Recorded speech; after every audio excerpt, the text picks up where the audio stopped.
Welcome back to True Crime Documentary YouTube channel, the podcast where we investigate the most perplexing, tragic, and shocking crimes that have left communities around the world in disbelief. Today, we explore the devastating story of Richard Engelbert, a successful real estate agent whose hidden life and dark secrets led to his brutal, untimely death. It's a case that shook the seemingly peaceful town of Littleton, Colorado, to its core and exposed a web of deceit, betrayal, and tragedy. Richard Engelbert appeared to have it all. At 48, he was a well-known, respected figure in his community. As a real estate agent with over 20 years of experience, Richard had established a reputation for being friendly, reliable, and deeply committed to his work. His professionalism and charm had earned him the trust of clients across Littleton, and his name was synonymous with success in the real estate industry. He drove around town in a sleek black car with a license plate that read, "Sexy Realtor," a playful nod to the confidence he exuded. With his magnetic personality and business acumen, Richard had become a beloved local figure, admired by many. Richard's personal life seemed equally enviable.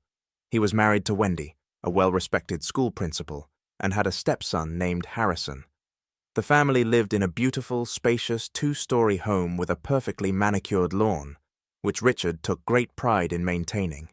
Neighbors would frequently see him working in the yard, always stopping to greet them with a warm smile and a wave. Beyond his family, Richard was actively involved in the Littleton community. He regularly attended church services, sponsored local Little League teams, and contributed to various charity fundraisers. To those who knew him, Richard was the picture of success, a man with a perfect career, a loving family, and a seemingly charmed life. However, as is often the case, appearances can be deceiving. Beneath the polished exterior of his perfect life, Richard harbored dark secrets, secrets that, if revealed, could destroy everything he had worked so hard to build. For 2 years, Richard had been living a double life, one fraught with guilt, deceit, and betrayal. He had been engaged in a secret sexual relationship with his 21-year-old stepson, Harrison, a relationship that he had gone to great lengths to conceal from his wife and the wider community. Richard knew that if his hidden affair were ever discovered, it would not only ruin his marriage, but also shatter his professional reputation, costing him everything he held dear. But that wasn't the only secret Richard was hiding. In addition to his affair with Harrison, he frequently met with other men for clandestine sexual encounters, using the homes he was showing as a real estate agent as secret meeting places. Richard's double life was becoming increasingly difficult to manage, and the weight of his lies was slowly unraveling the image of success and stability he had carefully constructed over the years. The stress of living with such secrets began to take its toll on him, and he became consumed with fear and anxiety as the possibility of exposure loomed ever larger. As the days went by, Richard became more and more paranoid that his wife Wendy would discover the truth about his relationship with Harrison or his numerous other affairs. He knew that if she ever found out, it would not only destroy their marriage, but also tarnish his standing in the close-knit Littleton community. Friends and colleagues described Richard as charismatic and outgoing, but those who knew him well could sense that something was troubling him. Beneath his confident and charming exterior, Richard was a man under immense pressure, trying desperately to juggle his public persona with the private turmoil that threatened to destroy everything he had worked for. In the days leading up to his murder, Richard was still trying to maintain a sense of normalcy in his life.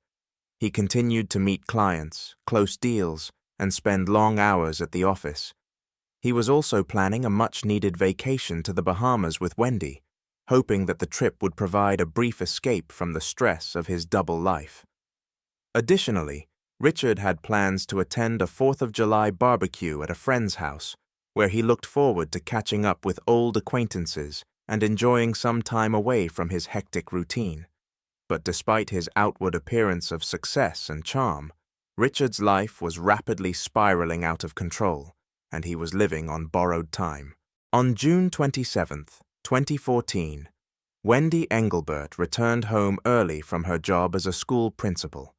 She was looking forward to a quiet evening, perhaps watching some Netflix or catching up on a novel she had been reading. As she entered the house, everything seemed as normal as ever. She set her keys down on the kitchen counter and called out for Richard, expecting him to be home. When there was no answer, a sense of unease began to creep over her. Wendy knew that Richard often spent time in the basement, working on real estate files or watching the History Channel, so she decided to check downstairs. As she made her way to the basement, she noticed something unusual. The door to the basement was slightly ajar. Wendy called out for Richard again, this time more loudly. But still, there was no response. A knot of dread formed in her stomach as she descended the stairs. When she reached the bottom of the stairs, she was confronted with a sight so horrifying it would haunt her for the rest of her life. Richard's lifeless body lay sprawled on the basement floor, surrounded by evidence of a violent struggle. His face was bruised and battered, and there were bloodstains on the carpet and nearby furniture. A men's luxury belt was tightly wrapped around his neck, clearly used to strangle him to death. Wendy screamed in terror and rushed to her husband's side, desperately trying to shake him awake. But it was no use. Richard was already dead. Overwhelmed with shock and disbelief, Wendy grabbed her phone and frantically dialed 911. Her hands trembled as she spoke to the operator, her voice breaking as she struggled to explain what had happened. "My husband. He's dead. I think he's been murdered," she cried, barely able to catch her breath. The operator tried to calm Wendy down, instructing her to stay on the line until help arrived. Within minutes, officers from the Littleton Police Department arrived at the scene. Detective James Cattle, a seasoned investigator known for his meticulous and thorough approach, led the team. The Engelbert home, located on the quiet and upscale Oak Street, was quickly surrounded by police cars, and yellow crime scene tape was stretched around the property. As Detective Cattle and his team entered the basement, they were met with a grisly scene. Richard Engelbert's body lay on the floor, with the belt still fastened tightly around his neck. Bloodstains on the carpet and furniture indicated that Richard had fought for his life. The officers immediately began documenting the crime scene, taking photographs from every possible angle and collecting any evidence that might provide clues to the killer's identity. Forensic experts soon arrived to process the basement. Using luminol, they discovered traces of blood that were not visible to the naked eye and collected samples for DNA analysis. They carefully searched the area for hair fibers, fingerprints, and other physical evidence. The brutality of the murder shocked even the most seasoned officers, but they remained focused on gathering every piece of information they could. As the investigation continued, Detective Cattle's resolve hardened. Richard's death was not just a crime. It was a tragedy that had sent shockwaves through the peaceful Littleton community. Everyone wanted answers, and Detective Cattle was determined to get them. The investigation. The investigation into Richard Engelbert's murder began immediately, with the police focusing first on those closest to him. The first person interviewed was Wendy, who was still in a state of shock after discovering her husband's body. Wendy tearfully recounted the events of the day, explaining how she had come home to find Richard dead in the basement. Her account was emotional, but she insisted she had no idea who could have committed such a brutal act. Wendy's alibi was quickly verified. She had been at the school all day, attending meetings and preparing for the upcoming school year. Colleagues confirmed her presence at work, and security footage from the school showed her leaving just before she returned home. For the time being, Wendy was cleared as a suspect. Next, the police began canvassing the neighborhood, speaking to neighbors who might have seen or heard anything unusual.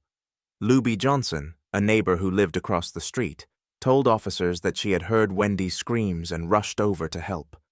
She found Wendy sitting on the front steps, sobbing uncontrollably. Other neighbors reported seeing Richard earlier in the day, but no one had noticed anything out of the ordinary. As investigators continued to dig into Richard's life, they uncovered a shocking revelation. Richard's phone and email records revealed a series of suspicious messages and calls, indicating that he had been meeting with various men for secret sexual encounters. This new information painted a very different picture of Richard's life, one that was far removed from the successful, family-oriented man the community thought they knew. Detective Cattle realized that Richard had been living a double life, and that his hidden relationships might provide crucial clues to his murder. The investigation took a new turn, as the detectives began looking into the possibility that one of Richard's secret lovers could have been involved in the crime. Suspicions turned to Wendy and Harrison. Naturally, the first person to fall under police suspicion was Wendy. As Richard's wife, she had the most immediate connection to the victim, and despite her alibi, detectives had to consider the possibility that she might have been involved. Wendy, 47, was known as a dedicated and respected school principal, with a reputation for being intelligent, strong-willed, and deeply involved in her community. Her colleagues described her as authoritative and driven, always striving for excellence in her work. Wendy was brought in for questioning the day after the murder. She appeared exhausted, both emotionally and physically, but she answered the detectives' questions calmly and methodically. Wendy recounted her day at the school and the horrifying moment when she found Richard's body in the basement. Though she was composed during much of the interrogation, Wendy's anger and confusion were evident when the detectives revealed the details of Richard's secret life.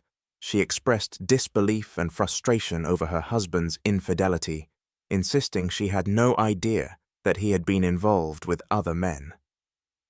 When asked about her relationship with Richard, Wendy admitted that while their marriage had been strong, they had faced challenges in recent years. She explained that her recent skiing accident had caused her to be more withdrawn, and perhaps that was why she hadn't noticed the signs of Richard's double life.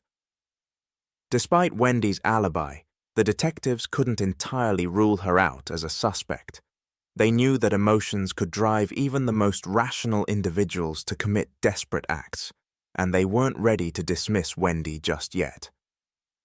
After questioning Wendy, the investigation shifted its focus to Richard's 21-year-old stepson, Harrison. Known for his troubled past and history with substance abuse, Harrison had a complicated relationship with Richard. During his interrogation, Harrison revealed the shocking truth. He had been in a secret sexual relationship with his stepfather for 2 years. Recently, Harrison discovered that Richard had been cheating on him with other men. This betrayal, combined with years of emotional manipulation, had pushed Harrison to his breaking point. Despite his resentment, Harrison maintained that he had no intention of harming Richard. However, the detectives remained suspicious, especially when they found messages between Richard and Harrison that hinted at tension and conflict. Harrison's DNA was found at the crime scene, but since he lived in the house, this wasn't entirely unexpected. As the investigation progressed, new evidence came to light. Detectives discovered a hidden camera in the basement, which had recorded a heated argument between Richard and Harrison on the day of the murder. The footage showed the confrontation escalating into a physical altercation, with Harrison grabbing the belt and strangling Richard in a fit of rage. Confronted with this undeniable evidence, Harrison broke down and confessed to the murder.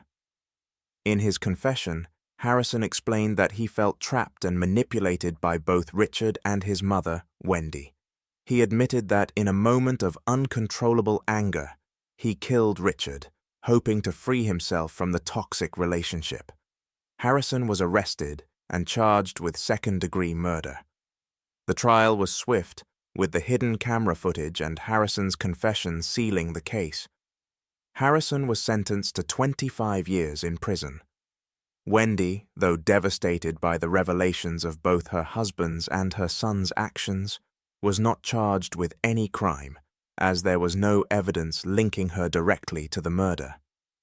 The tragic story of Richard Engelbert's hidden life and his untimely death shocked the Littleton community, leaving behind a shattered family and a town grappling with the reality that even the most seemingly perfect lives can hide dark and painful secrets.